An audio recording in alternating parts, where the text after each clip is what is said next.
Ouvrons notre Bible au livre de Matthieu 17, transfiguration, transfiguration. Matthieu 17, verset 1 à 13, la transfiguration du Christ. Le fait que cette section apparaisse dans les 3 évangiles synoptiques, immédiatement après la prédiction de sa mort par Yahshua, est frappant. La prédiction de la passion doit avoir laissé un nuage noir sur les disciples. Ils avaient besoin d'encouragement et d'espoir. La déclaration d'approbation de la transfiguration et de Yahweh concernant Yahshua fournit un rayon de lumière et d'encouragement pour le cercle immédiat des disciples, Pierre, Jacques et Jean, et pour les lecteurs de Matthieu aussi. Yahshua a invité les 3 disciples à l'accompagner sur la montagne, ce qui signifie s'élever spirituellement afin de rencontrer le Père Yahweh. Il faut souvent du jeûne, se retirer complètement du monde et des prières intensives pour s'élever au sommet de la montagne. C'est une expérience spirituelle et non pas une montagne physique. Maintenant, les disciples ont vu quelque peu la gloire du Christ comme étant l'unique Fils engendré du Père. Elle était destinée à soutenir leur foi quand ils auraient à assister à sa crucifixion et leur donnerait une idée de la gloire préparée pour eux quand ils seront changés par sa puissance et rendus comme lui. Les apôtres avaient été vaincus par la vue de la gloire. Pierre pensait qu'il était très désirable de continuer à rester là et de ne plus descendre dans le monde pour retrouver les souffrances dont il ne voulait pas entendre parler. Et en cela, il ne savait pas ce qu'il disait. Nous avons tort si nous cherchons un paradis ici sur terre. Le paradis n'est pas vivable quand on est encore habillé avec un corps physique. Il est vécu seulement spirituellement. Quels que soient les tabernacles que nous nous proposons de faire, d'établir dans ce monde, nous devons toujours nous souvenir de demander la permission du Christ. Ce sacrifice sans lequel les âmes des pécheurs n'auraient pu être sauvées n'était pas encore offert. Et des services importants devaient être faits par Pierre et ses frères. Pendant que Pierre parlait, un nuage brillant les couvrit, un emblème de la présence et de la gloire de Yahweh. Depuis que l'homme a péché et entendu la voix de Yahweh dans le jardin d'Éden, les apparences inhabituelles de Yahweh ont été terribles pour l'homme.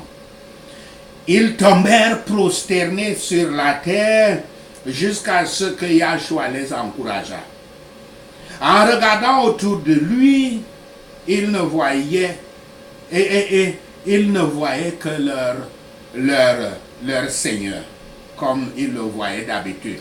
Il n'y avait plus Moïse, il n'y avait plus Abraham, il n'y avait plus Élie. Nous devons traverser des expériences variées dans notre chemin vers la gloire.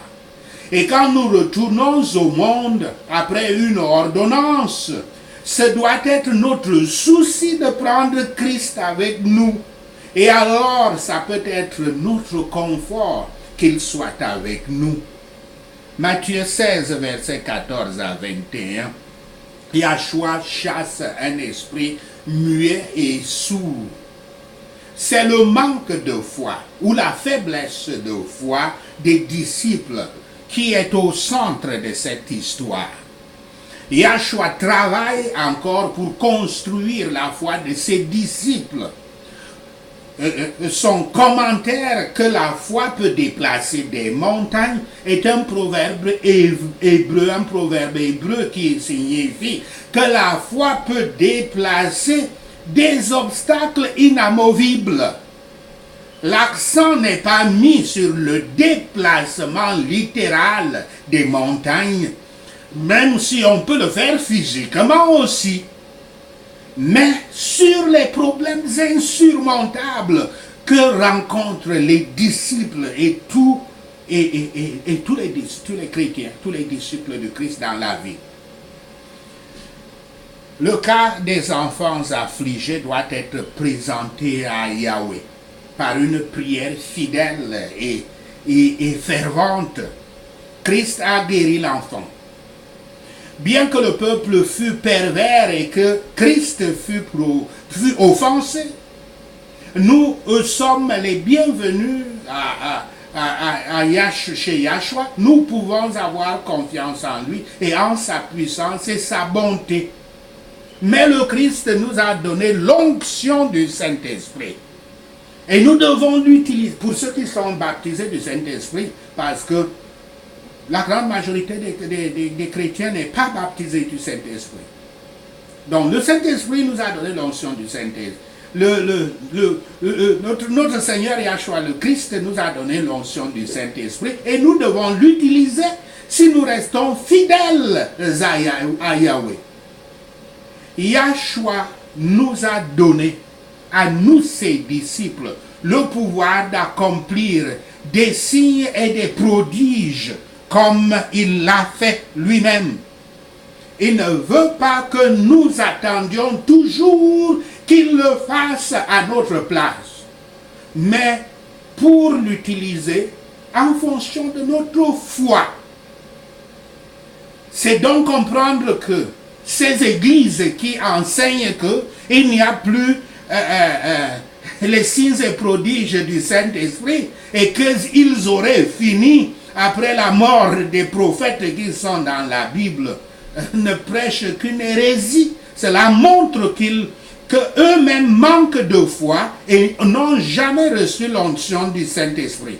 C'est quand on n'a jamais eu l'onction du Saint-Esprit qu'on tient ce genre de discours de philosophie, de théologie. Parce qu'il ne reste plus que l'imagination humaine pour construire des théories de ce genre-là.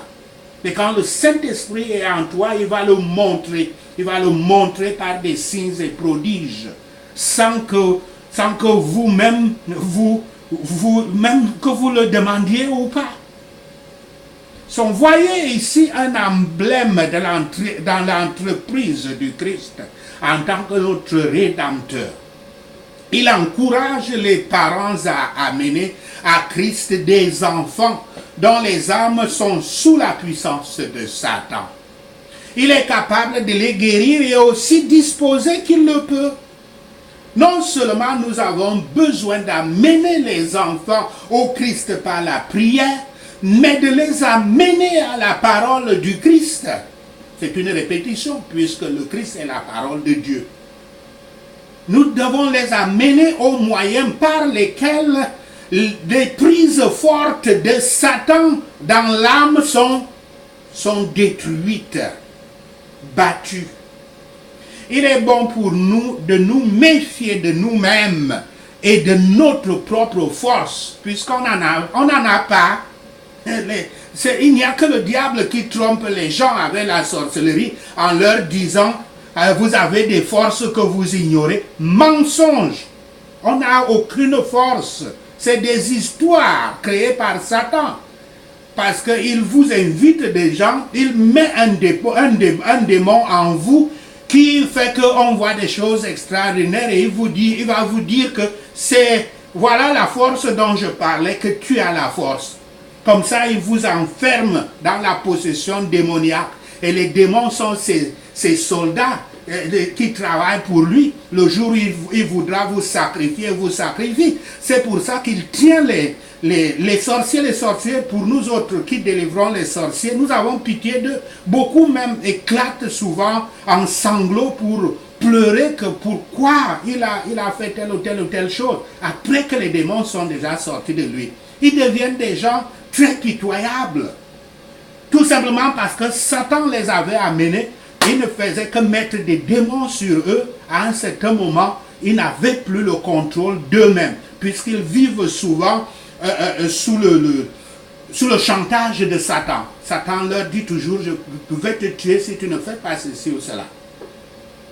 Mais cela déplaît à Christ quand nous nous méfions de tout pouvoir qui vient de lui et qui lui est accordé par notre Père Yahweh.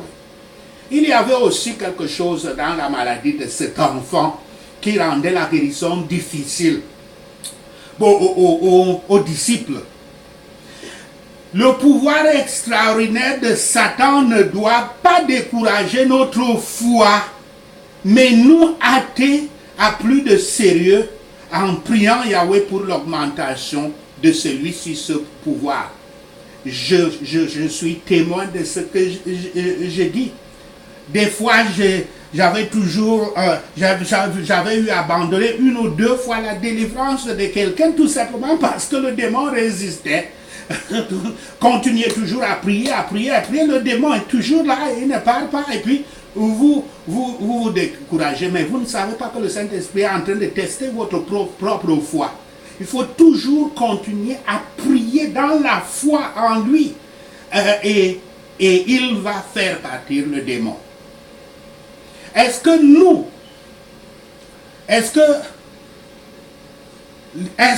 nous devons nous étonner de voir la possession corporelle par Satan de ce jeune homme dès l'enfance, celui dont on parle dans cette écriture, quand nous voyons sa possession spirituelle de chaque fils d'Adam que nous sommes depuis la chute d'Adam? Matthieu 17, verset 22 à 23. Il prédit de nouveau ses souffrances. Yahshua dit encore à ses disciples qu'il doit être livré entre les mains des hommes et être tué, puis être élevé par le pouvoir de Yahweh. Matthieu révèle que les disciples sont très affligés parce qu'ils luttent encore sur cette question du sort du Messie. Christ connaissait parfaitement toutes les choses qui devaient lui arriver, mais il avait entrepris l'œuvre de notre rédemption qui montre fortement son amour. Quel avilissement extérieur et quelle gloire divine était la vie du Rédempteur. Et toute son humiliation s'est terminée par son exaltation. Apprenons à supporter la croix, à mépriser les richesses et les honneurs du monde et à nous contenter de la volonté de Yahshua. Matthieu 17, verset 24 à 27, il fait un miracle pour payer l'argent du tribut. Yahshua, en tant que fils de Yahweh, n'a pas besoin de payer la taxe, cette taxe, d'après à l'époque au 1er siècle, car les fils sont exempts d'impôts.